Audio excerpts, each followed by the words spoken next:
இன்றைக்கி நம்ம முருகனுக்கு ரொம்ப பிடித்த திணை லட்டு பண்ணுறது எப்படி அப்படின்றத நம்ம பார்த்துக்கலாம். ஏன்னா இன்றைக்கி கார்த்திகை மாதத்தோட சஷ்டி விரதம். ஸோ அதுக்காக முருகனுக்கு நெய்வேத்தியமாக திணை லட்டு பண்ணலான்னு நான் முடிவு பண்ணினேன். அதுக்காக நான் ரெடி பண்ணிகிட்ருக்கேன். ஸோ ஒரு வானலியில் 1 கப் அளவுக்கு திணை எடுத்துக்கோங்க. திணை எடுத்து இந்த மாதிரி பொன்னிறமாக வறுத்து எடுத்துக்கோங்க. அப்புறம் அதே அளவு பாசிப்பருப்பு எடுத்துக்கோங்க. பாசிப்பருப்பையும் இதே மாதிரி பொன்னிறமாக வறுத்து எடுத்து அது சூடு ஆறட்டும். ஸோ அதுக்குள்ளே 1 கப் அளவுக்கு வெல்லம் எடுத்துக்கோங்க. அதில் ஒரு 1/4 டம்ளர் தண்ணி ஊற்றி கொஞ்சம் பாக வர வரைக்கும் அதை ரெடி பண்ணி எடுத்துக்கோங்க. அதுக்குள்ளேயே நம்ம வறுத்து வச்சுருக்கிற திணை பாசிப்பருப்பை ஒரு மிக்சி ஜாரில் போட்டு இந்த மாதிரி அரைச்சி எடுத்துக்கலாம் ஒரு பவுடர் பேஸில்.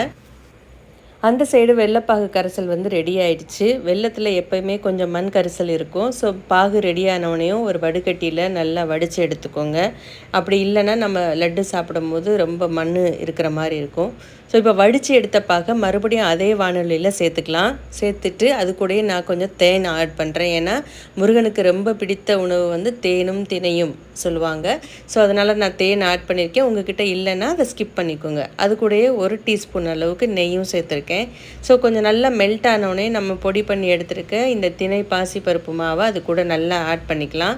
அடுப்பை சிம்மில் வச்சுட்டு இந்த மாதிரி ஒரு லோ ஃப்ளேமில் வச்சுட்டு இந்த மாதிரி கிண்டிகிட்டே இருந்தீங்க அப்படின்னா கொஞ்சம் நேரத்துலேயே அது கொஞ்சம் கெட்டி பதத்துக்கு வந்துடும்.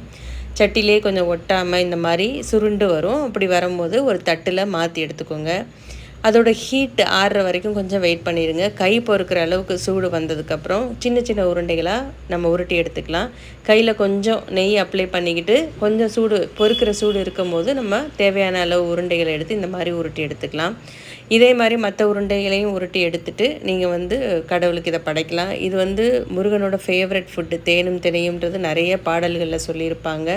ஸோ அதனால தான் நான் இன்றைக்கி ட்ரை பண்ணேன். நீங்களும் இதே மாதிரி ட்ரை பண்ணி பாருங்கள். ஸோ இப்போ திணை லட்டு ரெடி ஆயிடுச்சு.